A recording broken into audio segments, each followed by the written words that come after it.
This week on Dance of Joy, we talk about priestly typecasting, saucy Latin dancing, and questionable editing decisions. All that and more as we watch Season 6, Episode 13 of our favorite 80s hit sitcom, Perfect Strangers.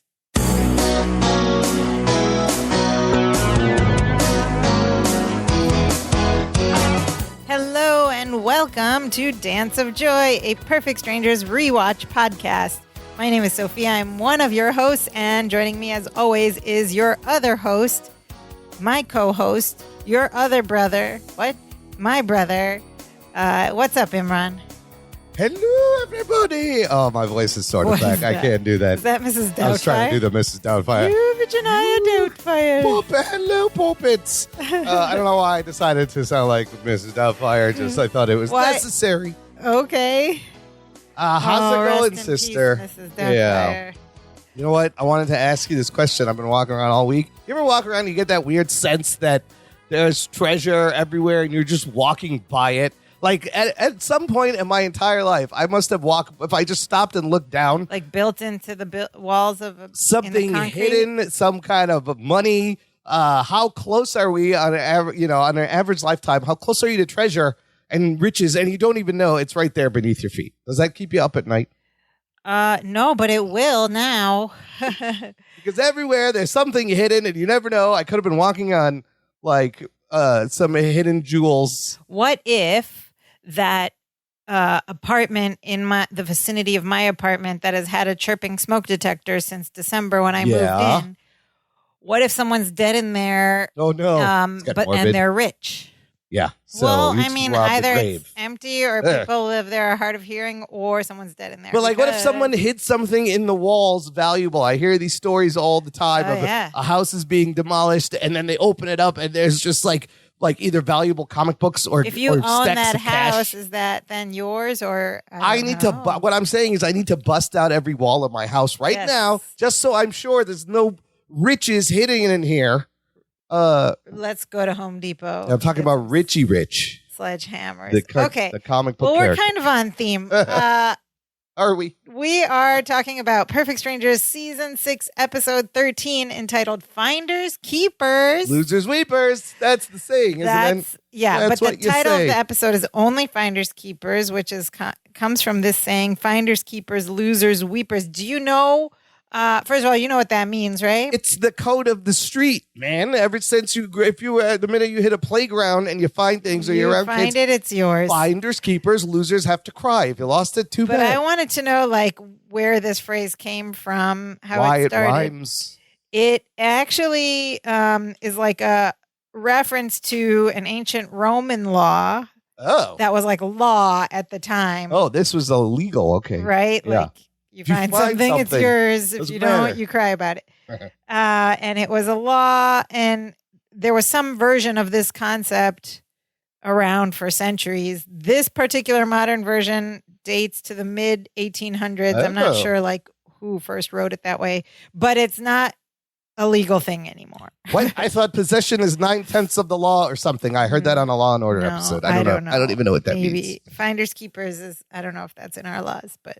But you grow up, everybody grows up knowing Finders, this phrase. Keepers, isn't that crazy? Losers, weepers. Yeah. Losers, weepers. That's so sad.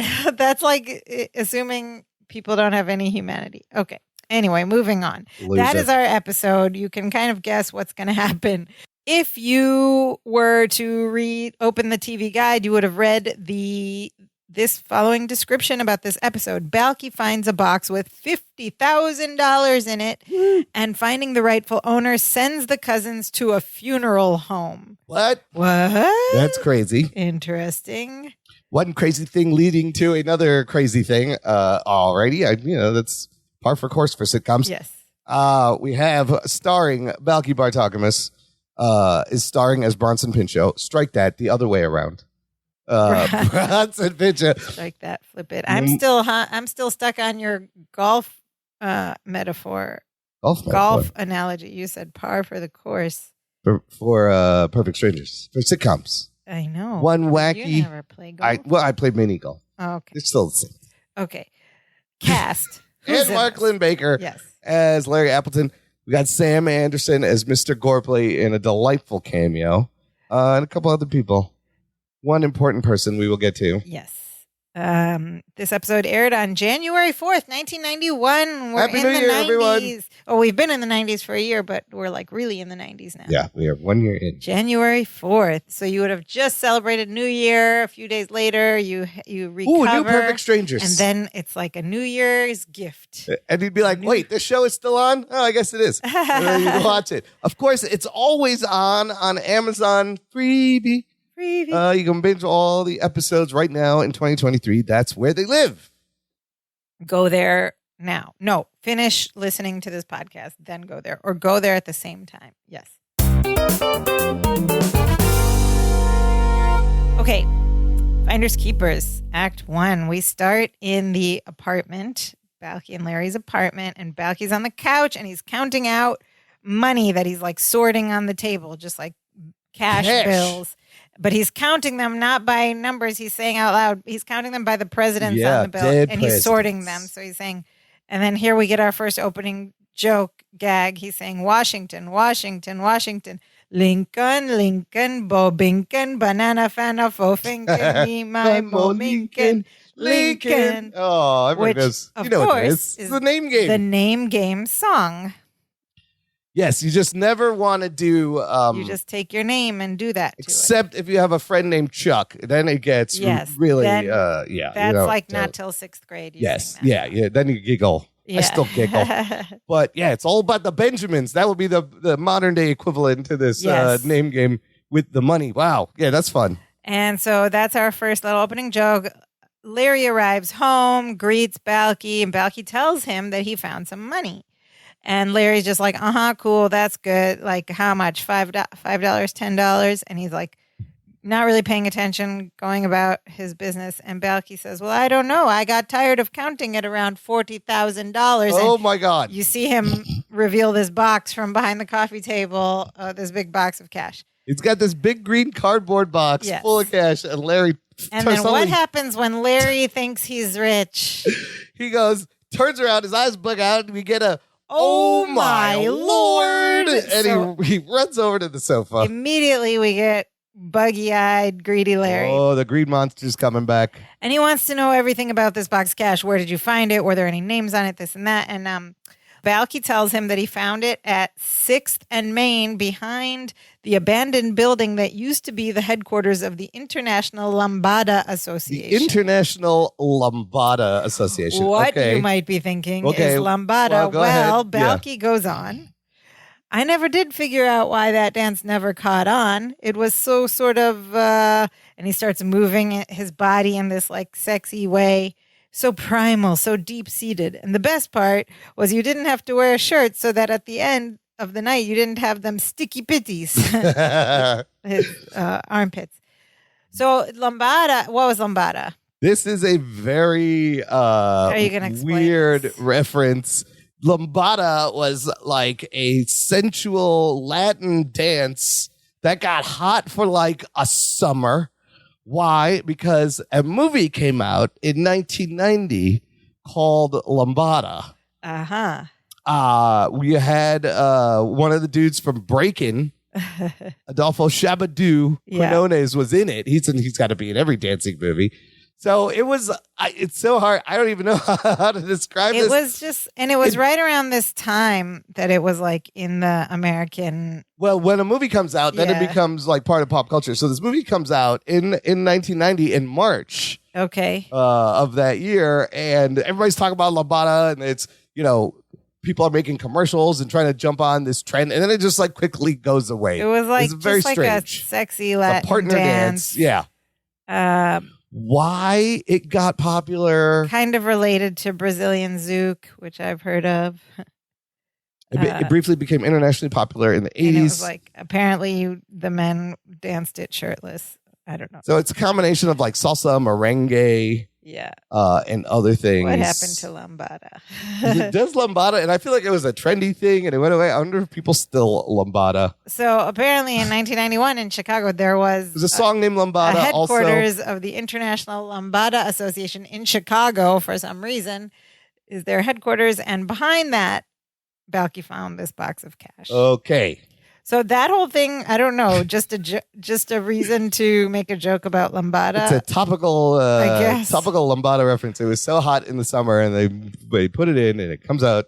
But Larry has more important questions that he must know about this money. He grabs Balky by the shirt, pulls him in. He's like, was there a name on the box? Balky says, no. He says, was there anyone around when you found the box? Balky says, no.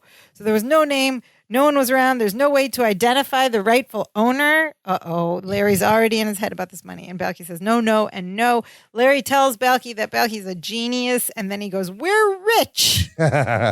We are rich. And he pulls Balky's head to his face. And they're like, he's pressing his cheek against Balky's cheek real tight. And Balky's like, cousin, aren't you forgetting something? And Larry's like, oh, yeah, technically you're rich, but I'm sure you can share, right? He's like, I mean, after all, we are all family. And then Larry just goes into this weird voice. He goes, oh, we're close. What's yours is mine. What's mine is yours. We share everything. And then Balky finally frees his face, pushes Larry away. He goes, they're both holding each other's heads, and he pushes them away, and they're on this V. It's really funny. And he says, stop it. And he tells Larry that he's going to return the money to its rightful owner. And Larry's like, all right, of course we're going to try to find the rightful owner. But he says, it's not going to be easy.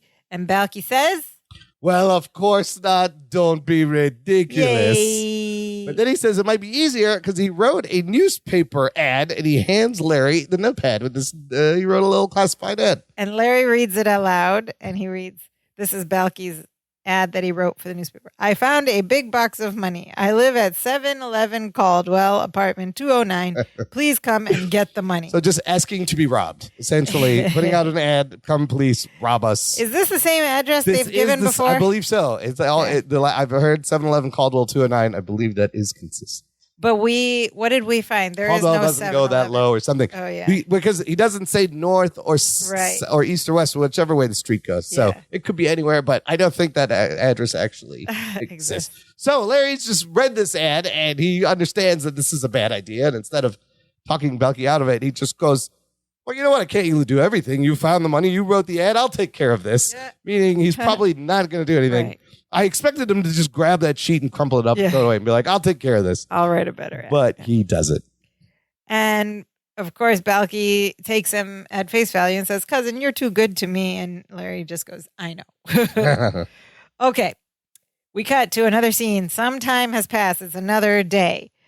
And who's over at their apartment sitting on the couch with Balky, but none other than Mr. Gorpley. Uh-oh. Sam Gorpley's there? This can't be good. He's in the apartment. And he's trying to get this money. Yeah, of course. And he has told Balky, apparently Balky was talking about this box of money at work. And so he's like, oh, so good that you spoke about it because that's actually my money. And he has told Balky that he lost that money and it was the money he's saving for his mother's operation or something. And Balky's like, okay, I'm so glad we found the owner. And Gorpley's like, give me the box. And so Balky gets the box and he's about to pass it to Gorpley on the couch as Larry walks into the apartment and sees this situation. And from the front door, he just goes, no. And he runs and he jumps between the box over the sofa between them. Like he's taking a bullet. Yes. Exactly, like he's taking a bullet. Dives over the sofa between Gorpley and the box. Landing on Gorpley's lap, the top half of him. To block. So funny. The passing of the box. And Balky just looks at him and he goes, too much caffeine? Because Larry's all freaking out. Larry's hair is really long hair. Yeah, he's rocking like a little mullety thing. Oh he my could God. Have a ponytail. It is everywhere. It's very good. Is that the style of 91? It doesn't look mullety, but it is mullety. Yeah, it's long in the back. Yeah. Larry asked him, what do you do, Balky? And Balky's like, cousin, you're not going to believe this, but of all the millions of people that live in Chicago, this money belongs to our very own Mr. Gorpley. And Larry's like, you're right. I don't believe it. As he gets up and he pushes himself up, sits on the other side of Balky. Gorpley's like, stay out of this, Appleton. Gorpley, Gorpley goes, stay out of this, Appleton. And Balky tries to explain to Larry They're both tugging at the box of money at this point. Yeah. So Balky and, Larry and Gorpley are pulling this money over Balky. And this is, yes, when Balky mentions. No, it's for his mother's operation. And Larry says, Balky, this isn't Gorpley's money. There is no operation. And Gorpley never had a mother. He finally frees the box from Gorpley's hand. That's like some kind of insult to him. Yeah. Like, he's such a sleaze that he motherless didn't have a mother. And Balky, of course, believes it as truth. And he's like, Mr. Gorpley, is this true? You never had a mother? And he goes, does this mean you have no belly button? And he starts to look for his belly button. He starts to unbutton Gorpley's shirt around his belly button. So funny. And Sam Anderson's kind of almost laughing at this point. He's just like, stop it. And he goes, fine, you win. We'll split the money 3 ways. He's still trying to get. He's trying to get this money so hard. We'll see. And then Larry just gets up. He goes, I got a better idea. He puts the box on the thing. He goes, get out. And as Gorpley stands up and walks past them, he grabs a handful, a bundle. So he's just stealing from them. He grabs one of the bundles of cash in rubber bands. Him, just try to make a grab slip it, whatever. Larry grabs it. Who are these money hungry? These people are just stealing from each other. Broke. This is some poor Sam's money. And he's in management at the Chronicle too. He just came over to rip off his employees. What an evil man. Don't they pay them at that newspaper? No. So he kicks Gorpley out. But Larry grabs the money back from him. Yeah. And then as he's leaving, he's in the doorway. He makes one more attempt. He goes, how about 80-20? Which way was the split? Did he want the 80 or the 20? And then Larry just says, goodbye. And slams the door in his face. I love Gorpley just sneaky grabbing the wad of cash. It's so funny. And so then Larry comes back and sits down. He puts this box of money on his lap, and he's grabbing the wads of money and rubbing it on his face and going, oh, and he takes another one and he's rubbing it and he's just putting it and touching it, and then he stops and he turns to Balky and goes, do you see that, Balky? That is what greed can do to a person. As he's literally rubbing money on his face. It's so funny. And Balky's like, disgusting. And Larry's like, I'll say. And then Larry, to continue the irony and the lying and deception here, Larry goes on. He tells Balky that there are a lot of dishonest people out there who would love to get their hands on this money, and that is why we have to be very, very careful. And Balky's like, good point. I'm going to take this to the police. And then Larry's like, no. Yeah, suddenly he's like, no. And he jumps, and because Balky's on his way to the door, and Larry jumps over the sofa and stops him. And he goes, Balky, no, not the police. And Balky's like, why not, cousin? And then Larry has to think on the spot. What he says is so funny. He goes, well, how about this? He goes, well, all right, how about this? He said the quiet part out loud. Well, how about this? He goes, there's $50,000 in this box. And Balky's like, that's correct. What if there was originally $100,000 in the box? And Balky's like, what? I never thought of that. And Larry goes, I know you never thought of that, but the police will think of that. This is some really evil, mean Larry manipulation that's about to happen. He goes, the police will think of that. And when you take this money to them, they'll say, what happened to the other $50,000? And what will you say? And then we get this goes on a whole conversation of top-notch manipulation. Yeah. And so Balky's like, I just tell them that this is what I found and somebody else must have found the rest of it. And Larry's like, oh, and you expect them to believe that? Well, I pray they will. Well, they won't. They won't. They'll want the other $50,000. Now, do you have that kind of money? Balky's like, no. Do you? No. Do you have that kind of money? No, Balky's like, I don't have that kind of money. And then he says, then the police will have no choice but to send you to prison. And Balky's like, what? Do you want to go to prison? No, because I don't want to go to prison. Do you want to go to prison? No, I don't want to well, go if you to take prison. this money to the police, you'll have to go to prison. He's like, no, I don't want to take the money to the police. At this point, Balky is breathing hard and he is just broken down and sobbing. It's going very fast. It's very emotionally Larry's like, traumatic. You'll have to go to prison. No, I don't want to take this money to the police. Then Larry goes, are you sure? Are you sure? I think we should take it to the police. Balky's like, no, please don't make me take this money to the police. Don't make me take this money to the police. He's gone and sat on the couch crying, now. And Larry just goes, all right. We won't take the money to the police. And Balky goes, that is he pulled a Bugs Bunny on him. Yes, rabbit season, duck season, rabbit season, rabbit season, duck season. I think we should take it to the police. He's like, "Are you sure? Are you sure?" And Bucky goes, "Thank you for saving me from myself." Larry goes, "You're welcome." With a knowing look. Oh my God, that was amazing. Like Larry should have been either, I don't know, a psychiatrist or some kind of negotiator. Special. He flipped Bucky good there. And it was a good save on the spot from Larry. Well, how about this? So they're like, we better safeguard this money. And Larry says, okay, we're going to do just what the police would do. We'll put the money in a safe deposit box for 30 days. If the rightful owner doesn't claim it, it'll be ours. We will get it. All of it, every cent. I mean, that's fair. That's like what you would do with lost stuff. And Balky's like, but if the owner does show up, then we give it to them, right? And Larry's just like, well, we'll cross that bridge when we come to it. Does not want to give up the money. Then Balky's like trying to take the money back from him, and Larry just keeps stopping him. He's like, the important thing is we kept you out of prison. And Balky's like, oh, God. Which brings back the whole trauma again. So that's the plan. They're going to put it in a safety deposit box. Okay. And advertise somewhere, I guess. Hopefully Larry places an ad and they'll wait 30 days. Okie dokie. So the next scene...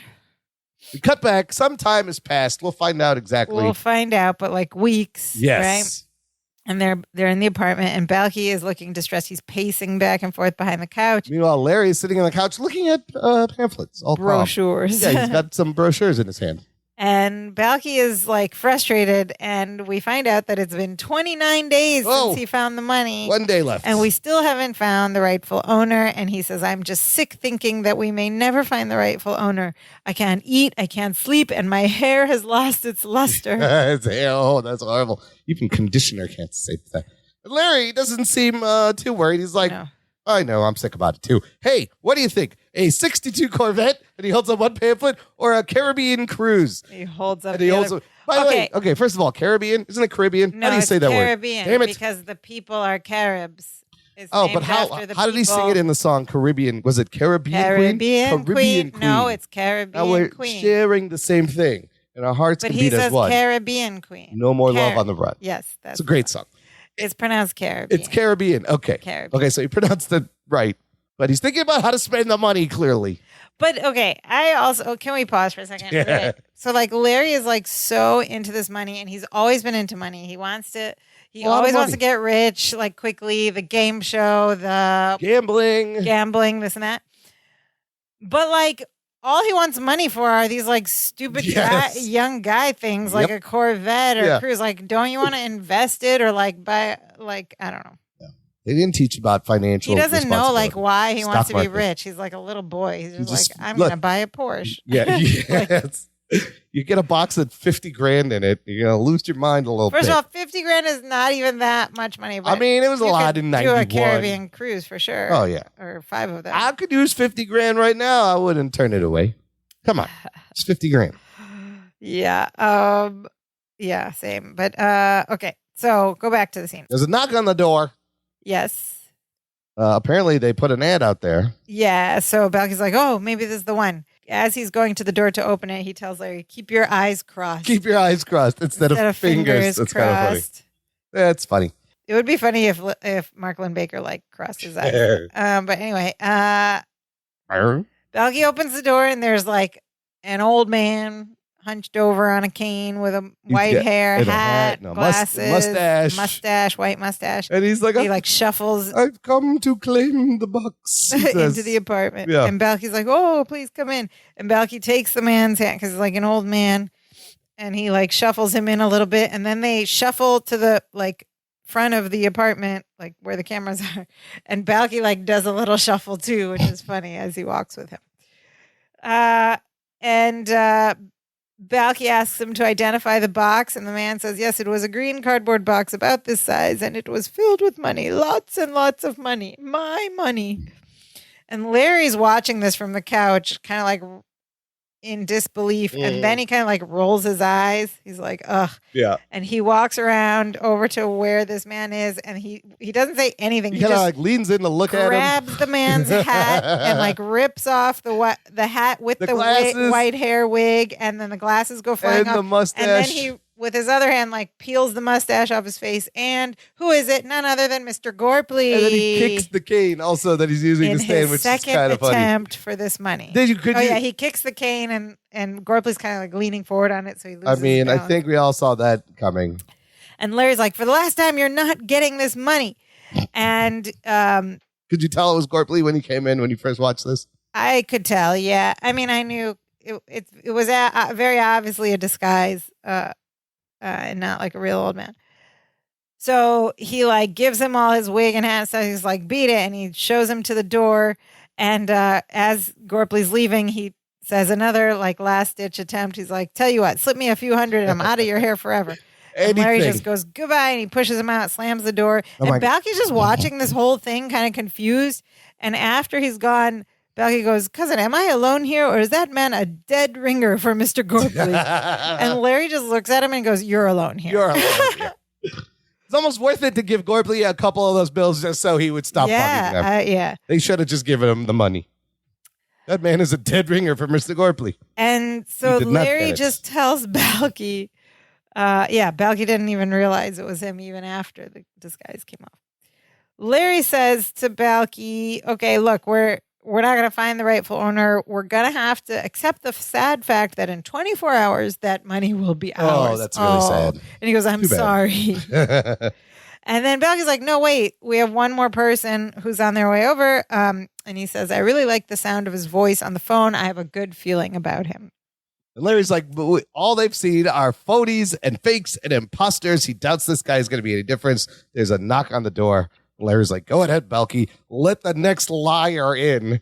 Just writing him off. And Balky opens the door, and there's a priest. The next liar is a priest. I love that juxtaposition. Yes. Let the next liar in. You open the door, and it's like. And it's a very cute-looking bald man, older priest. Very adorable. Very unassuming. Very and he says, hello, I'm Father Killian. He's very adorable. And Balky, of course, hugs him. Yeah. Larry's over there rolling his eyes like he believes this guy's a phony too. Priest, come on. Yeah. And the Father Killian says he's there to talk about the box. And he's like, I'm hoping it's the box I lost. Balky brings him in. They sit on the couch. The priest says, I know it's a long shot, but I've looked everywhere. And by some miracle, I came across your ad in a copy of Stockyard and Slaughterhouse Monthly. That's where Larry had buried the ad. And Balky's confused. He says to Larry, I thought you were going to put the ad in a newspaper. And Larry says, the Stockyard and Slaughterhouse Monthly is a newspaper. And here I was expecting another tag, another punchline, some joke about that. But maybe it was there and they cut it. Why is the father reading Stockyard and Slaughterhouse Monthly? That's funny, what do you think this magazine is about? It's about beef and cattle and... slaughterhouse. The slaughter industry. I mean, but the point here is that Larry buried this ad in some obscure newspaper, monthly newspaper. He did place an ad to his credit, just in some obscure thing. It's hilarious. By some miracle, Father Killian saw it. Maybe Father Killian runs like a butchery on the side or something. Hey, he's one with God. God sent him a message. I don't know. He's a priest. But instead of explaining it, Larry just turns on the father and goes, all right, Padre. And he emphasizes the P. All right, Padre. Let's not waste each other's time. How do I know you're a priest? And he goes, how many books in the Old Testament begin with an S? You don't know, do you? Do you? You have no idea. And Balky's like, getting aggressive. He's like, cousin. He's looking at him like he's crazy. And he goes across the couch and like, puts his hand on Larry's face to get him. He's like, stop it. This is a man of the loincloth, which is funny. He meant to say man of the cloth. And then there's a loincloth, which is not very priestly. At first, though, I didn't believe. I was also kind of skeptical. I was with Larry. Okay. Because anybody could buy a priest outfit. That's all I was thinking. That's true. I was like, you could just buy that collar and show up. Okay, yeah, you're right. Anybody can buy a priest outfit. So I think we're all not sure. But his outfit was legit. more convincing than Gorpley's old man. Gorpley didn't try. And his demeanor and everything too.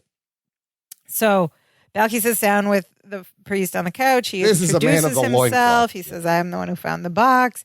And the Father Killian's like, that's great. You see, our parish was having a festival to raise money for our orphanage. And then he goes, and And he looks away. He goes, I lost the box. And it's so cute and adorable, that line, I lost the box. So the parish was raising money for an orphanage. Father Killian lost the box. How does dude lost a whole box of money when he's raising money and it's very important? There's orphanage involved and he just loses a box of money. But I feel like this is a common sitcom trope of that era. Like somebody finds money and it's always like a nun or a priest. It's always for an orphanage. Always and they lost the money. I can't think of offhand where I've seen that before, but it feels like a common. It's definite TV trope. I'm sure it was on like Happy Days. Well, Larry's not buying it. He goes, orphanage. And he walks around. He sits on the other side of the couch. He goes, we've heard some pretty low, devious stories, but yours takes the cake. He's not believing Father Killian. And so then Father Killian, this does sound kind of shady, this next line, like he was trying to make, like he was faking. He's like, if I could just see the box, I could tell you if it's mine or not. Yes, of course. That's like a fake sounding line. And Larry's like, of course, but it's not that easy. And so Larry's going to put him to the test. He goes, why don't you describe your lost box? And then it's so funny because he gives a very detailed description. Very specific. Goes, it was a small green cardboard box about 2 feet by 3 feet, and it had $50,234 in cash that was wrapped with red rubber bands. Oh, and $2.73 in change in a small velvet bag in one corner of the box. And Larry's like, oh, no, he knows this box. And then he goes, what color was the velvet bag? And the priest goes, blue. And Larry's like, there's a million blues. Goes, what blue? kind of blue? There's Light blue, dark blue? And Father Killian goes, periwinkle. And he goes, he's guessing. Periwinkle is a very specific blue. All of this, very specific. Yeah, very specific. He obviously knows the box. Yes, yeah. And at this point, I think Larry finally comes to terms that this is his box because Balky gets up. He goes, cousin, would you please? He says, have you taken leave of your sinuses? I think we have the rightful owner. That's have you taken leave of your senses? Like, are you out of your mind? I don't know that phrase. Have you taken leave of your taking leave of one's senses. Like, have you lost all your you lost your mind. Sensibilities? Yeah. But he says sinuses is funny. Yeah, so they found the rightful owner, and Larry's like, yeah, great. And Father Killian is very relieved because he says, we'll lose the orphanage if I don't get to the bank by 5 o'clock today with that final payment. Oh, okay. Oh, Father Killian's on a time crunch. Okay. Larry starts to see him out of the apartment. He says, well, we have your money in a safe deposit box. We'll just get to the bank and we'll get the money to you before 5 o'clock. There's a ticking clock now. There's a deadline. Yes. This is the deadline. Father Killian tells them that they are good young men and he's very grateful. And he says, I know you're disappointed you won't be able to keep the money, but I assure you, you will be richly rewarded. And I'll be back later this afternoon. And he leaves. And as soon as they shut the door, Larry's like, did you hear that, Balky? We are going to be richly rewarded. And Balky's just looking at him like, we saved the orphanage. Like, that's what you should be happy about. And Larry's like, yeah, that too. So how much do you think the reward will be, huh? Figure a minimum of 10%. That means $5,000. And we've heard that before. And then he also squeezes Balky and they both jump every time he does that. Was that from the lottery episode? Yeah, no, he did that several times when they were like, oh man, what episode was that? I think any episode we've heard him say it that way. Whenever there's money involved, he always does that. And he squeezes Balky like in a bear hug. And Larry goes, okay, I'll just get the key to the safety deposit box. We'll go to the bank.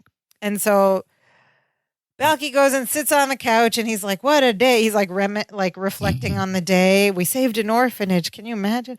And in the background, we see Larry go into that like coat closet thing. Yeah.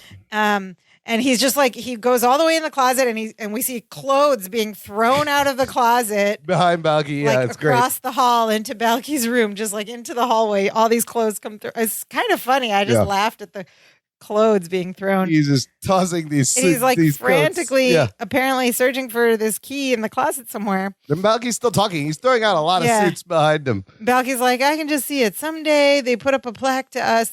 This orphanage saved by Balky and cousin Larry. And he's still talking and like reflecting. And then we just see Larry's like torso and upward, like lean out of the closet at a diagonal. He's got a worried look on his face. And he goes, Balky? And Balky's like, yeah. And he goes, I can't find the suit I put the key in. Balky just looks and goes, suit? And Larry goes, yes. And then Balky's like, not the blue pinstripe suit with the clam sauce on the lapel? And Larry's like, yes, that's the one. Where is it? Balky's like, I haven't seen it. And then he pauses. He knows he's in trouble with Larry now. There's like a beat, and then Balky starts running. Gets up and starts running, and Larry is chasing him around this giant apartment that you can be chased around. And so Balky goes. So, okay, wait, let's just pause for a second. Oh, yeah. Larry has kept the key to the safe deposit box in a random suit pocket. Why? Okay. And, but like so much happened in this one moment, like, well, Balky immediately knew that now Balky's in trouble for some reason because now Larry's chasing him because the suit is gone. Also, we got to a point where like it's just weird. The conflict was resolved, and we're not even at the break. And I'm like, "Where's this episode?" So here's the next conflict. Yeah. Yes, that was a teaser conflict. Yes, this set up. It's one crazy situation set up, forced to put them into another just wild, crazy, over the top situation. So here comes the like next. The main conflict. I don't know if it's the main, but like. But this chase scene is kind of funny, right? Because they chase them around the kitchen, and then Balky runs into his bedroom. Larry follows him into his bedroom, so funny. And then there's a beat, and then you just see Larry pop out again. Like, where'd Balky go? He's like, well, Balky never came out. But we never saw him come out. Then you see Balky run out behind him, and he's holding Dimitri as he runs to the sofa. It's so funny. And he goes on the couch, and then he's like lying on the couch, kind of, and Larry like jumps on top of him to like strangle him or whatever. Yeah, Larry's on top of Balky. On the couch. And Balky's like, no. And he puts Dimitri in front of him. You wouldn't hurt a man with a lamb, would you? He calls him a lamb in this, but yeah. That's because it rhymes. It's a better, I just think man with a lamb. Man with a lamb. Yeah. And he holds up Dimitri and he like has Dimitri lick Larry's face. Yes. And then Larry's like, oh, no. I would. Oh, yeah. Who's a sweet little lamb? Just a sweetie. And he carefully puts him to the side. Yeah. And then jumps back on Balky and goes, where is it? Grabs him. And Balky, under duress, says, I donated it to the Good Neighbor thrift shop. Oh, no. And Larry goes, no. And Larry is like absolutely he's out of his mind. Frantic, buggy-eyed, but because why? Because he thinks he might get $5,000. The odd, you don't know. He doesn't know. He just said richly rewarded. He thinks there may be a chance to get $5,000 free money. For me, that level of franticness didn't really match the prospect of $5,000. Like it wasn't believable to me. I don't know. The whole time I'm like, why is he so worked up? Like greedy Larry is taking over.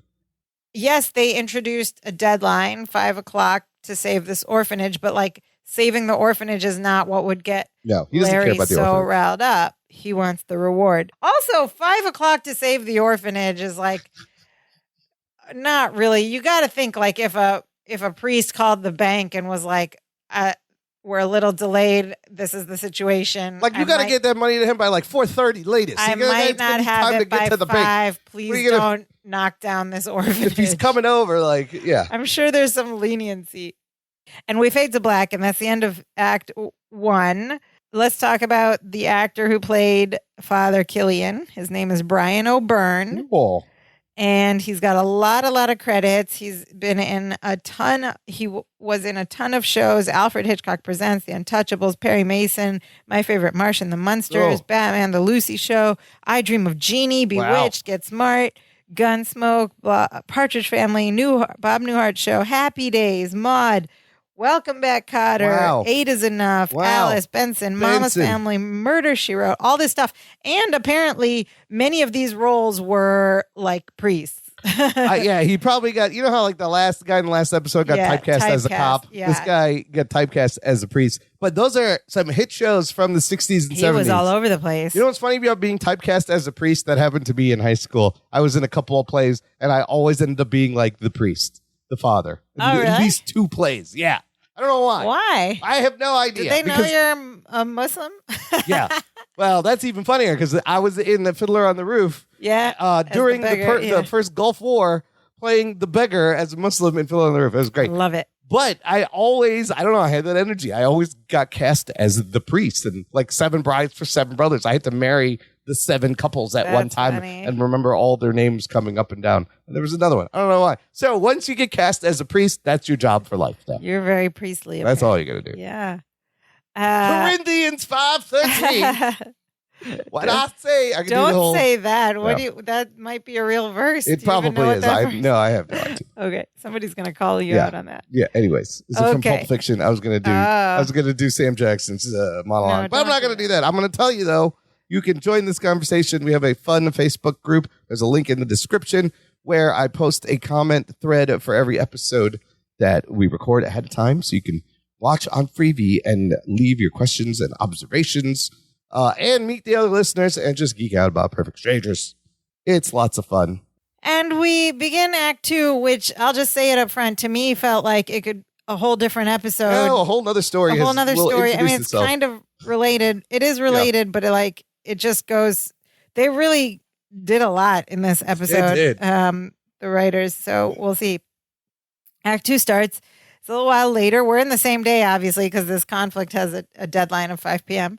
They're over in the kitchen now in the apartment, and Balky's on the phone. With the Good Neighbor Thrift Shop. Right.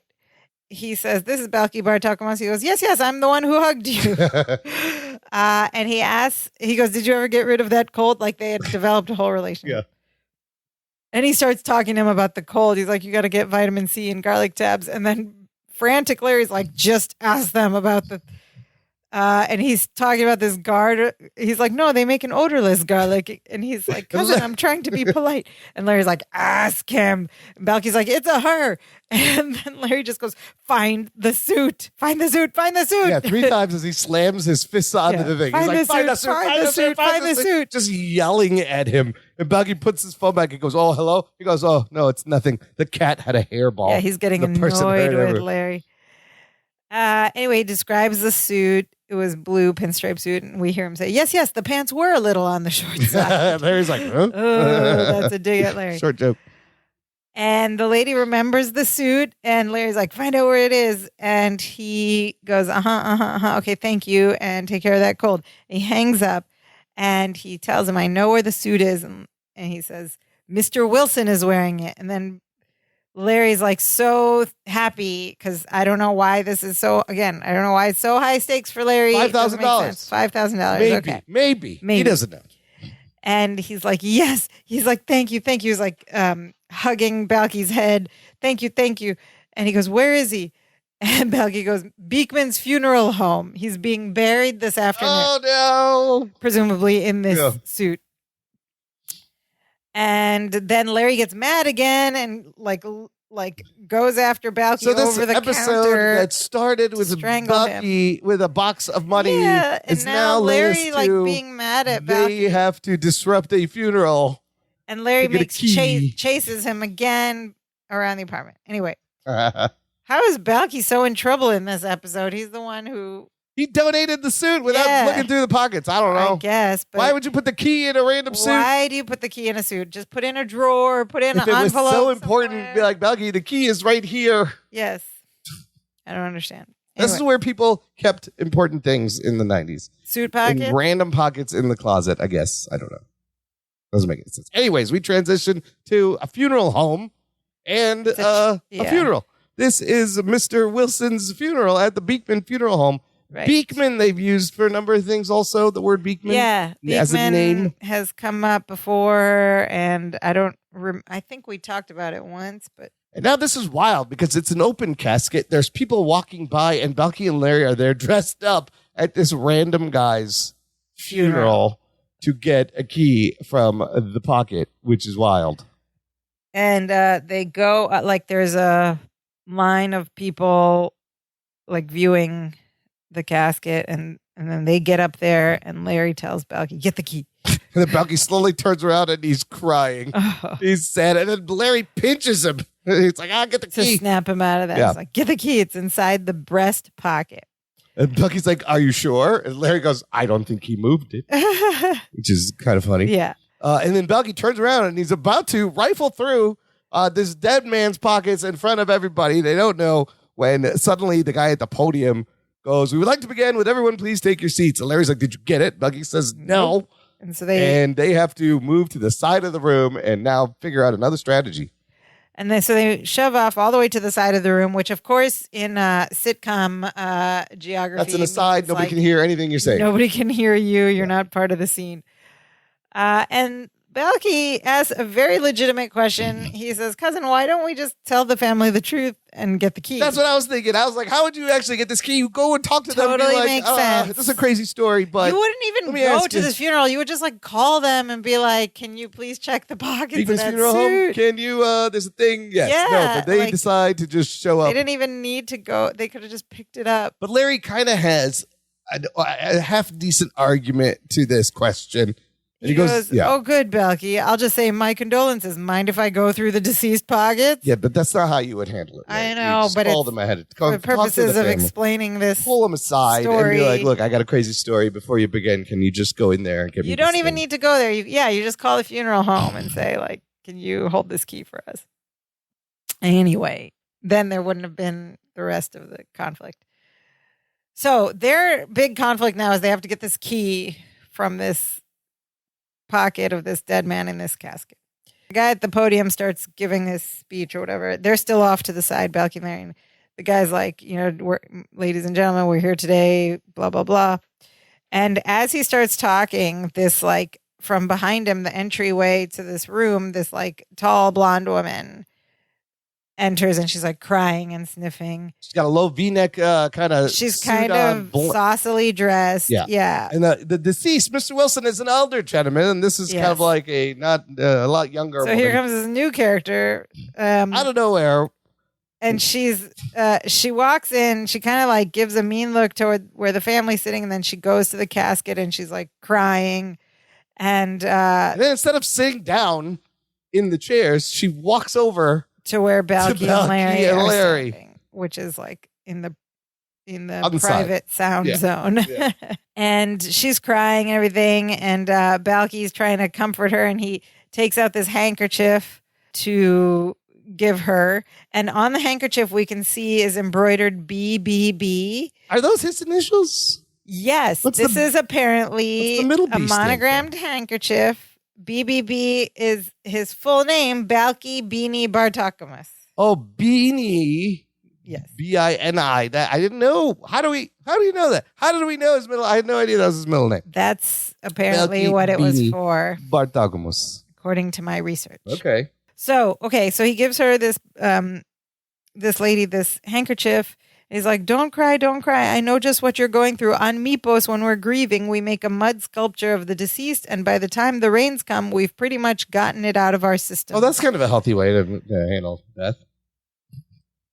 This whole exchange is so weird. It is. To me. This whole thing is this dialogue, random. like that was like such a stretched connection to have something about Mipos explained here, but I see what they were trying to do. And why is this lady here? Well, she is our connection to the suit because she tells them they don't care about him. That's his ex-wife. And they cut to the woman sitting nearby. Yeah. She says she sold all his clothes. Fred had style and class. He wouldn't be caught dead in a suit like that. Meaning Larry's suit, who's got terrible taste. Yeah, it's not style and class. Okay, so the whole introduction of this character is to explain why they bought a suit from a thrift store for a funeral. Okie dokie. Which at this point, I had questions about other things, but I never thought about that. That's not something I wondered about, but needed an answer for. And who was this lady? Who is this lady? So they ask her if she's a friend of Mr. Wilson's, and she says, "Oh, I was more than a friend. Oh. I was his paralegal, his financial advisor, his masseuse. Oh, okay. All these things. Oh, that's a lot of jobs. So there's a lot of like suggestion Personal here with assistant. this. By the way, she's dressed. And very close. She's younger than he is. She's not his ex-wife. But this is all. They don't like actually explicitly state anything. It's all kind of vague and thrown out there. Yeah. It's just suggestions of like some, not infidelity, I guess, because the wife is an ex-wife, but some younger romance or situation. That she's like a gold digger or something. Yeah. Well, we'll have more of that in a second. So Balki's like, "Oh, it seems like you guys were close," and she asked them who they are. And Balky starts to tell her that they don't know Fred, and Larry cuts him off and goes, "No, we're friends. I'd give him the clothes off my back," which is like a funny line. It's a truth that he twisted. So then that's it with the dialogue with this woman. Then we cut back to the guy who's running the service, and he says, "Before we end, does anyone want to say any words?" And there's like silence. Nobody says in the room. Anything. And he's like, "Okay, well then we'll conclude." And he goes over to the casket and starts to close it. At which point Larry goes, "No!" He's just hearing Larry yell out, "No, no!" And then the attention's on him, and he goes, "Okay, I'd like to say a few words about Ted." He goes, "Fred." He goes, "Fred." This is pretty funny. Good timing, Ted, Fred. So the minister or whatever is like, "Okay, come up." And so Larry goes up.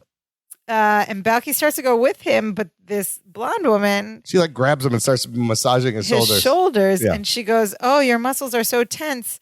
I could help you with that. Does this tension come from the stress of a high-paying job?" Oh, I see what's going on here. She's looking for another high-paying job person that needs sugar daddy because hers has died. Implied, okay. And that's it. Those are like, so I don't know. There's some funny lines that come out of this character, but this whole thing was weird to me. And I was like, why? Anyway. So Larry goes to the front and he starts talking about Fred. And this is actually this is funny because he's like improvising this eulogy. He goes, "Fred was a hard man to know. Not many people knew Fred like me. I mean, not many people knew Fred like me, knew Fred. Fred knew, well, who knew?" This is like so funny and confusing. Not many people knew Fred like me knew Fred. Who knew? And then he says, "All I know is Fred is gone and we'll miss him." And then Balky starts to cry again over at the side of the room. And the lady turns him around to like hug him, to comfort him.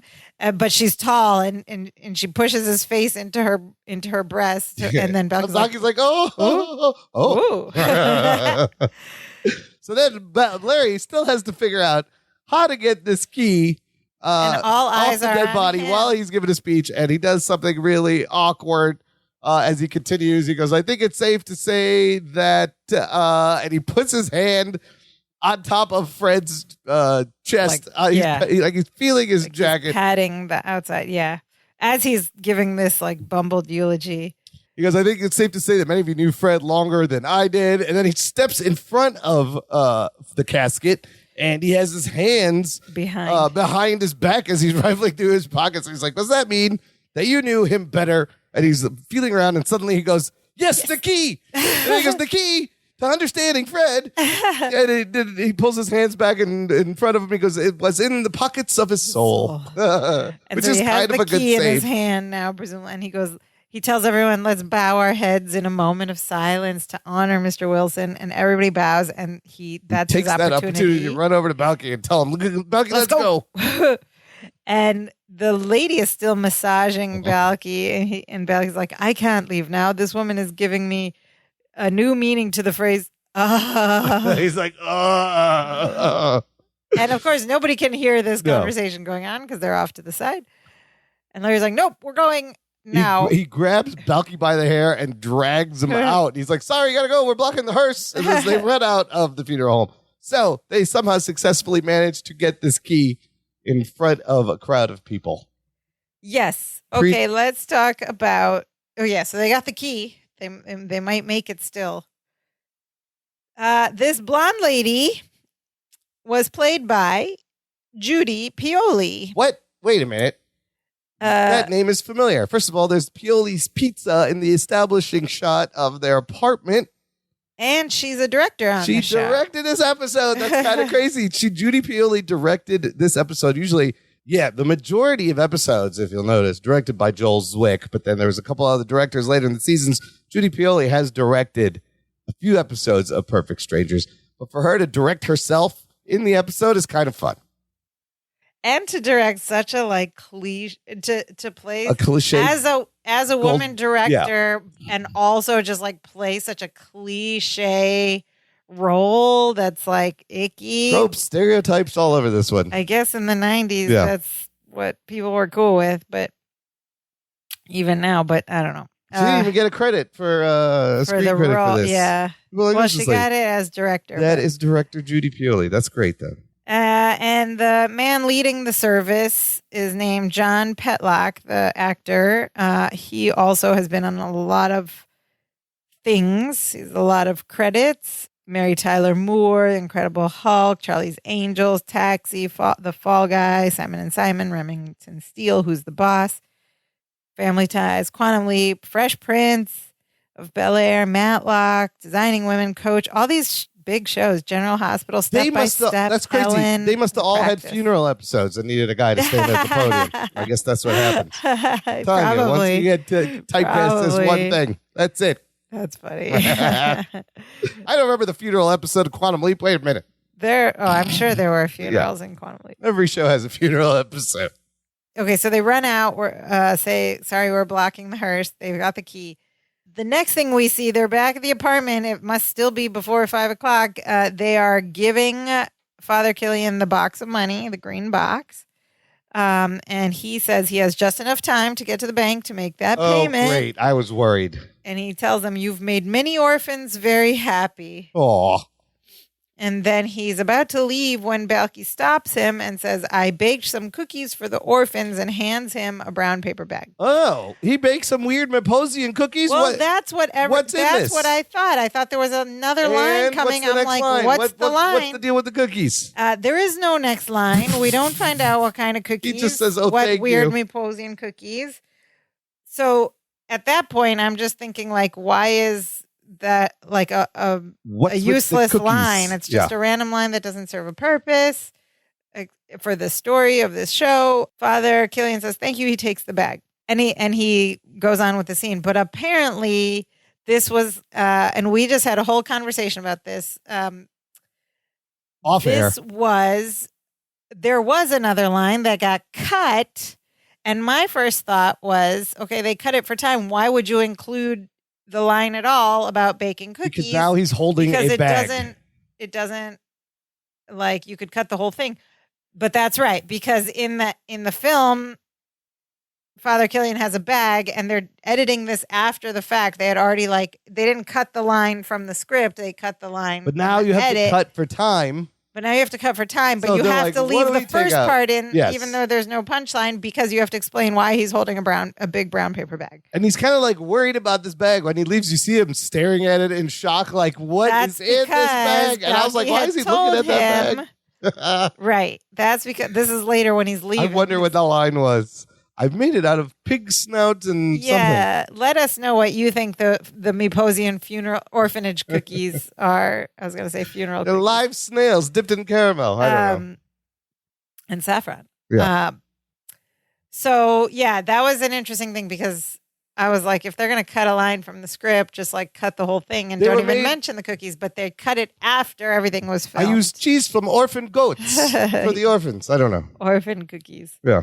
Cookies baked by These cookies have no parents. Made of orphans. Yes.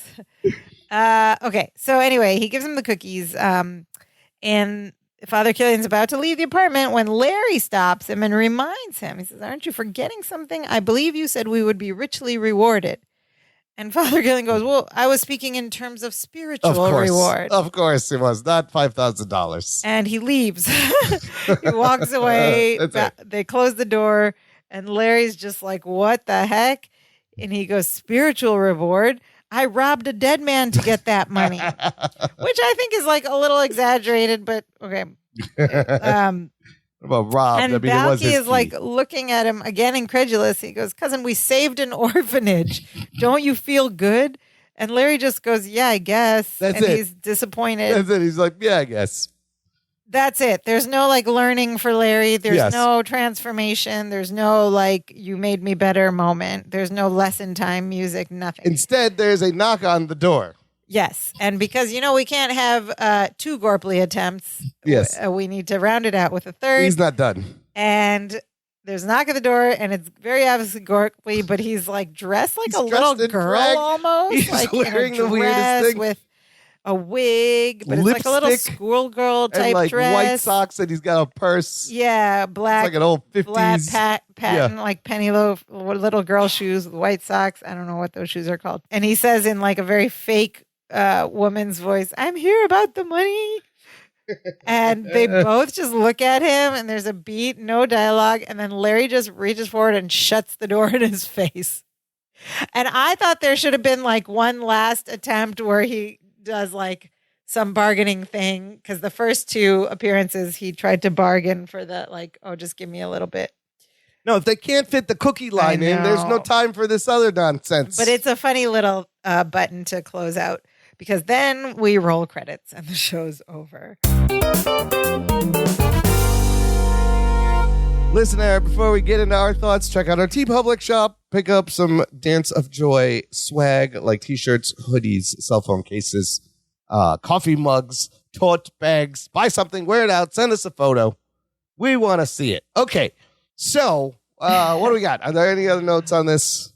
Yeah, apparently another thing that was cut for time. I mean, I guess they did cram a lot in, but I guess they tried to cram even more. Was in this Gorpley running gag, every time the door would be slammed on Gorpley's face, he would open it back up and say some like tag. He'd pop back out and have a snarky line. Yeah. And that sounds really, really funny, but it was cut. So all of this makes me wonder, there's different script variations, but when they filmed it, it sounds like they would film more jokes than they needed, right? So it makes me wonder how much really funny stuff gets left on the cutting room floor. And they don't think ahead. They don't think to be like, let's film a version without the brown paper bag, because what if we have to cut this? Because they're filming this like theater. They want the flow to be live and to keep it fresh and the energy there. But then you're editing it like a month or two later, and you got to fit in like 24 minutes. It's got to fit this time slot. And that's why we sometimes see these like little Easter eggs or bloopers where like something's in the scene and then it's gone. Yeah, and they'll use different takes, and you're like, why is he looking at that bag all weird? No explanation. Could they, and writers and directors often, even in movies, they always get mad because they think that the cut, if they don't get final cut, the edited version is butchering their vision. Yes. Yeah. So that's why you get like director's cut and stuff. But in TV. But this one was like really. There was a lot of things just cut out. We see this in the show. Even if you were, part of it's obvious to us because we're obviously like binging it or whatever, watching it all together. But I think even if you were like a diehard fan of this show in 1991 and watched it in real time every week, by this, and you'd been watching from the beginning, by season 6, you would know that there's another line that's supposed to come after I baked cookies for the orphans. Explain the cookies. Everyone knows, fans of the show, and then they cut that out, and it just felt so abrupt, like something was missing. And then on top of that, a lot of these shows, when they first aired, are a little bit longer. Once it hits syndication, each show gets trimmed shorter, a little bit more. Maybe it was even cut later. Yeah. So there are things that you would watch in the first run maybe that it was are not cut for Amazon. Yeah, I don't know what version is on. This is the syndicated version. Is probably maybe the shortest version, but I don't know, because and I also then once we talked about it wondered is there something else that's still in the episode that I would have cut instead to give the fans that joke about the cookies, because we're obviously this is a hard editing job that's on a time. You're on a schedule. You got to get these episodes out. You got to make hard decisions. Like, we have to cut this joke. We have to cut this joke. And it's the worst. Same thing like SNL. They'll have extra sketches they do in dress rehearsal that gets cut before they get the live one. And sometimes some of those are really funny. Yeah. They just get But now cut. we have like YouTube and stuff for that stuff. Yeah, they can put all that stuff out there. But they didn't have that in 1991. Overall, compared to last week's Hocus Pocus episode, I thought I enjoyed this a little bit more. Just the over the topness of one crazy situation leads them into this other totally random different thing, and they're trying to connect it with a suit, and all this crazy stuff happens. Okay, I agree and disagree. I agree that it was better than last week's episode. Yes. There were some funny moments, like the Gorpley runner is very funny. The Gorpley jokes are great. He's great in this. The line that I reacted to out loud was just the priest saying, "I lost the box." I lost the box. And he was an adorable priest. But I disagree because on the second thing you said, because, yeah, I mean, like, technically what you said is right. One over-the-top situation leads to another. But the over-the-topness I wasn't buying it. Yeah, like, it is. It's a stretch. The urgency in the second part of the show was just introduced by a time deadline and like Larry's assumption that he would get $5,000 out of this. Yes. If he made this time deadline. It just didn't match for me. And I was like, the whole time I'm like, why is Larry so invested in this now? They found the owners of the box. Like, it's not $50,000. Yeah. But I don't know. It's like two things squished together. It was a little forced. It felt a little forced. But a little forced, but it's still like the chase scene in the apartment was funny. Oh, also that visual of like the clothes flying out of the closet was very funny. Him turning Balky on the police thing is actually that was funny. The Bugs Bunnying. Where he starts all like, what about this? Yeah, so like this episode was just like a vehicle for a bunch of gags that they wanted to put in stuff, and like the whole Judy Pioli character, the mistress character, that's weird. Felt out of place, and then when we go back and you're like, okay, what utility did that scene or that character serve for the story? And it was like there to explain why the dead man was in a donated suit, which again never even crossed my mind. I didn't wonder about that at all. I was like, you get a suit for the dead man. They want to bury him in his real good Maybe he stuff. didn't have a suit. Maybe he didn't have a suit. Maybe they want to bury his good stuff. We don't know anything about who he is. No, we don't know anything about Mr. Wilson. Was he rich? Was it implied that he was rich? Doesn't matter. They needed a suit. They got a suit. And the second thing was, there were a couple like funny lines, like a chance to explain Meposian funeral, which I think that could have been cut in favor of what the cookies were. I would have liked. Yeah, that line didn't do much. Yeah. Meposian funeral custom, because it didn't even make sense in that scene, the way he. But you can't even. I don't know if you can cut around that because it was like in the middle of this like conversation. The way they set that up didn't even make sense. Yeah, maybe that's what it was. You go from a box of money to going through a guy's pockets at a funeral. Yeah. Like that's crazy stretch to go from one thing to the other. And then the payoff was like so weak too. Like, they saved the orphanage. That's not weak. That's good. But like Larry doesn't care at all. He's so heartless. Come on, Larry. That they saved an orphanage. He's like, yeah, it's fine. And Balky doesn't seem to care that Larry doesn't care. He does, but then he just lets him be. But Larry himself goes from very in the beginning to Balky goes, I found some money. He's like, oh, that's cute. What, $5-10? Jumps to $100 when he finds out, and then 50, jumps all the way down when they give the money. Then jumps all the way back up to get this key, and then at the end he's just like, yeah, whatever. I think Larry's like going through some mental health issues. This upcoming wedding is putting a lot of pressure on his head. Listen, people, it's relatable. Maybe the wedding, yeah. People go through this. Larry's having a time. He's on an emotional roller coaster. Yes, I think this is all Jennifer's fault. I'm going to blame her. She's putting too much pressure on him. How expensive is this wedding going to be? But he doesn't even want to save.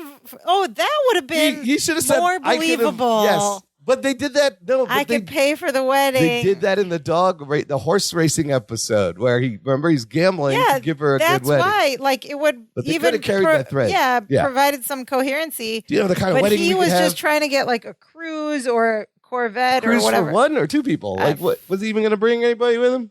Well, he's asking Balky. Yeah. No, he would probably take all four of them. But like, I don't know. That would have been more believable. Like the sense of urgency would have been more believable. If I had $50,000, I can be done with all this wedding planning. Or like if they had him looking at wedding planning bills and stuff. Yeah. But then they would have had to like focus on the wedding and later. Yeah, they haven't mentioned this wedding in a long time. Anyways, what did our listeners think? Okay. So our listeners were kind of split on this one. Some liked it and some didn't like it so much, but let's go through it. Listener cousin, I always say that wrong. Listener cousin Pam Hitchcock writes, we're progressively seeing Larry become a caricature of himself. Yeah, a little bit. Very shallow character development for Larry in this season overall. She wrote an even more over-the-top reaction to the money, manipulating and lying to Balky about what to do with the money, including threats from the police. That's extra cruel considering Balky's an immigrant. You know what? It was funny in 91, but watching it now, I was like, this is so mean. Could get deported. Oh, my God. Yeah. You were really doing a number. It was really mean, yeah. You were doing a number on this poor immigrant. He's going to go to jail. Yeah. And it hits differently, as the Pam kids say. Hitchcock also agrees with us. She says, Balky was right. Larry could have explained the situation to the family, or better yet, have the priest explain it. Oh, that would have worked too. They didn't need to go through all that. You tell the priest, or just like call the funeral home and here's the problem. Explain it. She did appreciate the insight on bereavement customs on Mypos and enjoyed Mr. Gorpley's appearances. She, however, wonders, haven't we seen this plot or similar ones in other shows? Yes, we have. Every show has a funeral episode. No, every show has, I think she's talking about the money, orphanage not episode. a funeral. Yeah. Well, yeah, both. Yeah, both. There's always like some funeral where you have to get something They from. combined two like TV trope sitcoms and put it in one. It just felt weird. But it still, felt like two different stories. To combine that takes a little bit of skill and finagling to put that together. But there's always like found money and a nun or a priest and an orphanage. Anyway.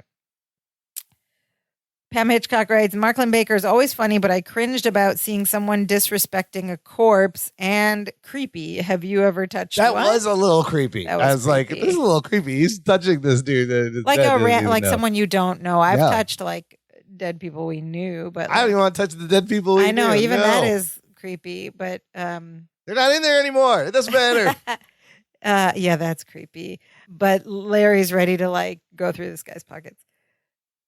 She thought it was just a meh episode because of the lack of originality. You could predict orphans and the money being returned. You could also predict Gorpley trying to get in on the money. More and more the shows are being written around a particular scene. Yes, we agree. Listener cousin Nicole Stoner says, this is another one of my favorite episodes. What? Okay. I don't have a lot to say other than Larry's fake eulogy is comedy gold. I mean, the eulogy was great. Larry's like, it was funny. Friend me knew. Who knew me? Who knew? Like me knew. Pockets of his soul. Here we go. Yeah, it's kind of fun. One not like and one really like. Alrighty. One of her favorites. Okay. Let's move on. Listener cousin John Adama. Let's see what cousin John, who usually has great insight, has to say. He writes, Brian O'Byrne plays the priest here and played a clergyman in 10 other things. He definitely looked Yeah, when you look like that, that's what the world's you're going to get. Okay, and here comes cousin John's overview. After slamming into the story, I was surprised to see the writers actually made use of the time gained.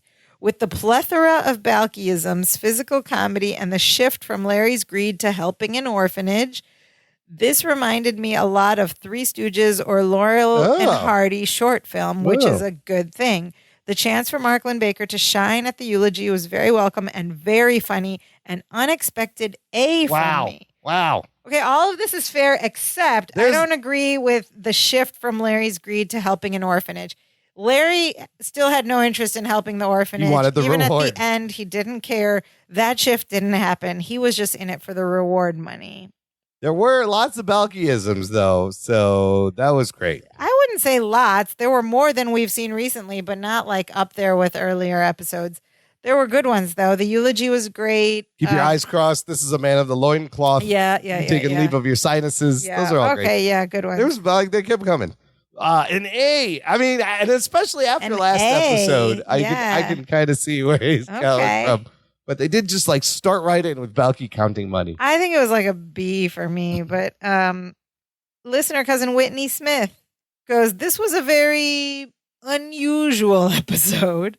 Started off strong with Balky finding the money. We got another visit from Larry the Greed Monster, along with manipulative Larry and doing all he can to keep the box from being identified. Okay, strong start. We agreed with that. Larry was all for getting the key and getting the money back when Father Killian said he was going to be rewarded. You know when a priest says you're going to be rewarded, come on. You know what that means. Yeah, that doesn't mean... How is he going to... They're raising money for charity. It's an orphanage. How are they going to give him a reward? Larry. You're not supposed to expect a reward from an orphan. I mean, like if a billionaire had showed up and been like, I lost my box, then you expect a reward. But like... You can take money from the orphanage. From the kids, Larry. They worked hard to raise that money for the orphanage, presumably. Okay, she writes. Cousin Whitney continues. Now here's the part where it takes an interesting turn and made absolutely no sense. Why the heck was the key in a suite that's in the closet? Yes, we agree. Yeah.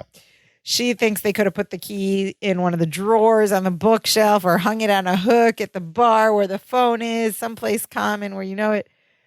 But why was it in the suit? So Unless it could go missing. The only reason you would put it in a suit, this is from Cousin Whitney, is if one or the other of them was trying to hide the key from the other person. Well, but Larry, seems like Larry put it in the security box. That was something that was cut too. There was some reason for putting it in the suit. No, he put it in the security deposit box. He put it in the suit. Didn't tell Balky. But how else are they going to get to the funeral? How do you think let's pause this for a second. How do you think the development of the writing of this episode went? Like, two people had winning ideas and they want, like, one involved. They're like, okay, how do we get them to a funeral? Okay, maybe the key, and they had to tie the key. They had to tie the money to the funeral. And they're like, okay, maybe they put it in a safe deposit box. And then I can't imagine how this like story developed and this connection developed. I'd say either caffeine or drugs. I don't know. Probably you know how these writers' rooms are. Yes. Okay. Back to Cousin Whitney's comments. She also thinks the funeral scene made absolutely no sense. And it was a little risque because it sounded like the masseuse was a gold digger and Wilson was her sugar daddy. She writes, okay, here you go. We're starting a tally, a vote. She writes, I did not like this episode at all. Okay. Capital all. Except when Balky was on the phone and Larry started screeching, find the suit, find the suit, find the suit. And apparently the other person heard and then Balky goes, the cat had a hairball. That was a funny exchange too. She says, other than that, she didn't like the episode. Okay, so we have 2 likes and 2 not likes. Even we are split. tied. I kind of like the episode though, especially after. You're a like. I'm a not like. Oh, so it's completely split down the middle. I mean, I'm like a meh not like, but I'll go on the not like. It's just like things didn't make sense to me, and it was 2 stories in one. It's a lot of suspension of disbelief in this one. A lot. And like most of these episodes are, but this one is like more than even in sitcom in 80s, 90s sitcom world. Even in that world, I had to suspend more. I mean, you're right. They fit in a lot. They did a lot in this episode. So we are tied 3-3 for right. liking. Is it a season 6 gem? I don't know yet. We'll see. Yes. Also, one comment from our YouTube channel. Ooh. Did you know we're on the YouTube? All the shows are up there. I know now. Automatically, it's just a still. And Linda Prado commented on our last episode where I talked about losing my voice, and she said, next time you get sick, try Bibi Bobkas. I've been trying to find a good Bibi Bobka in Chicago. Linda Prado, welcome to our little universe. We'd love it if you join us in the Facebook group. She might be actually in the Facebook group. I don't know. Oh, okay. Possible. Okay. Don't be ridiculous was said once. Of course I have. Don't be ridiculous. And we get another great Dimitri appearance. 2 episodes in the stuff. Used right in the scene, in the action, in the middle, trying to get in between Balky and Larry. I was about to say in the flesh. And in the flesh, in the stuff. Oh, in the stuffing. In the stuffing. In the cotton. 2 episodes in a row. In this episode, he's used as a shield to keep Larry from strangling Balky. And you see the photograph also. We get both things in this episode. Oh, my God. Okay. We have arrived at the segment of this show called Perfect Strangers Today, or PS Today, in which we discuss whether or not this episode could be remade in today's times and what that would look like. Well, I mean, really, the entire premise is kind of timeless. You find a box of cash. You still find a box or a bag full of money. Or a wallet or... Oh, yeah. I mean, no, this would be like a lot of cash. Yeah. Aside from the Lombardo reference, it doesn't really date anything much, right? And you could still have a ridiculous thing. You wouldn't put an ad in a newspaper. You would put it like on social media somewhere. Oh, yeah. You could do maybe like Craigslist. That's not even a thing anymore. But the people still donate suits. There's still funerals. There's still safety boxes. With keys. All that stuff is the same. It is a weird, unusual. What happens when you lose a key to safety deposit box? Surely you could show them your ID or something and say, I've misplaced the key, and then they got to give you another box or change the lockout. Or they can let you in if you show your ID and paperwork. Why were they so panicked about this key? Also, that had to be a pretty big safety deposit box, I guess. Oh, no, I guess the long ones, you could put all that cash in there. But they still had the green box. They had the box. Yeah, that whole box is huge. They're not Maybe that they big. took it out of the box and they put it back in the box. They're like long and small. I think sure. you could, if you wanted to I don't know why you would want to remake it, but if you wanted to, you could. There are still mistresses to explain. Oh yeah, that part I don't know. Like that. Yeah, that part would still. There's still situations. Yeah, I think it could be made. I just don't want it to be made. It is just a crazy sequence of events to go to the random things. Yeah, it's another one you're like, you know what? Don't do this, maybe. But none of it is dated. Have you ever found money? No, I haven't. I don't think I ever found anything valuable. I always walk around looking down too for that precise because reason. You're looking for treasure. You got this treasure everywhere. I found a wallet once. Really? What was in it? Whose was it? It was just like a wallet. The ID was in there, and I found it outside this bakery in DC. Was there cash in it? There was I think there was cash in it. Yeah. And so I looked around and I thought about do I leave it on the ground? You're supposed to put it in the mailbox, I thought. And I would have probably gone into the bakery, but I think it was just closing to have them hold on to it. So I took it and I looked up, I did some sleuthing and I found where the guy works. I think I tried to message. I think I found him on LinkedIn. And I don't know if he saw my message. I don't remember the details now, but I ended up just going and dropping it off at the front desk at his office. And, I must have messaged whatever. He was so thankful that he later messaged me and was like,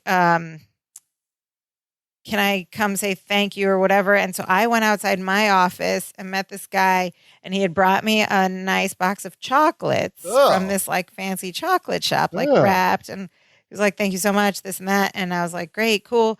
And I took the box. And at the time I was strictly off sugar. So I was like, you know what? I'm not going to eat these chocolates. So I earned them, though. I was about to give them away. Yeah. And then I was like, maybe I'll just open the box and offer them around the office. I opened the box and there was cash inside the box. What? Really? Yeah, he had put cash inside the box and it was wrapped. You were richly rewarded. I was richly. No, I don't remember how much. It must have been 20 or 50. And turns out that guy was a founding member of the Lambada Association. I don't even remember. Strange. This was years ago.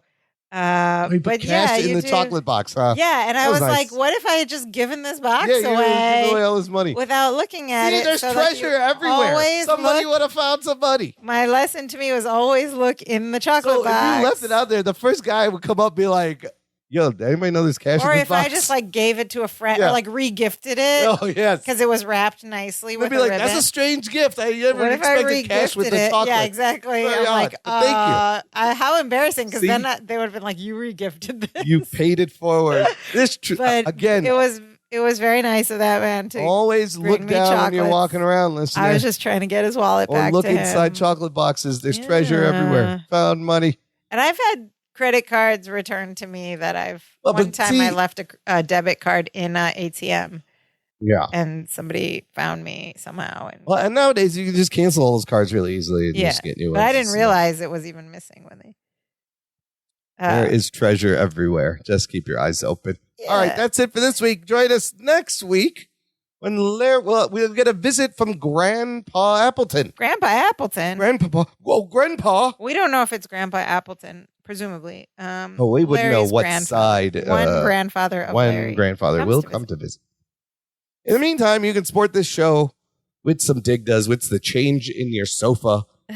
Visit our website, with your big box of cash that you find in If you find a box of cash, definitely hit that buy us a coffee button. Yeah. We'll take it off your hands. No problem. Spread the wealth around. Unless it's for orphans. Yeah. We'll take orphan money. I'm not picky.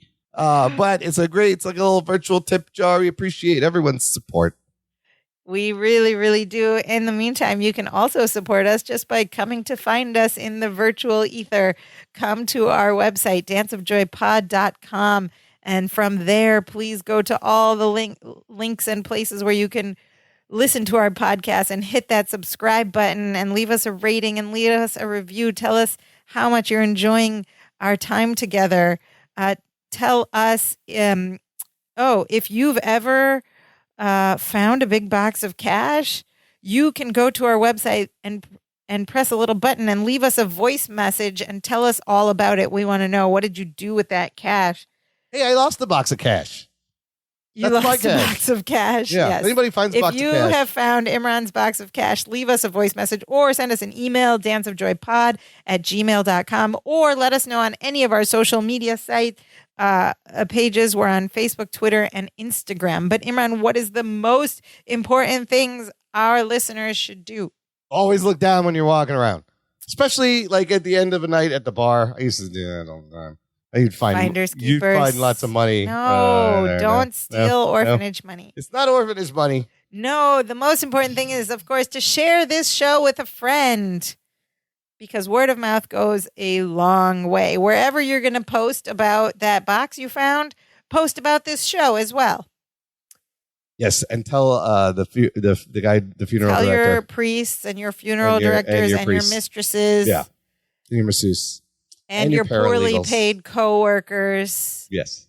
Tell them all about this show. About Dance of Joy, the podcast. We would really appreciate it. Anyway, that's our show for today. Now we are so happy. Now we are so happy we do the Dance of Joy.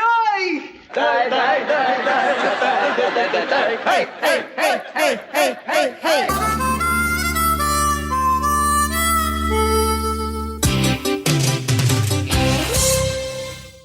That music just makes me so happy.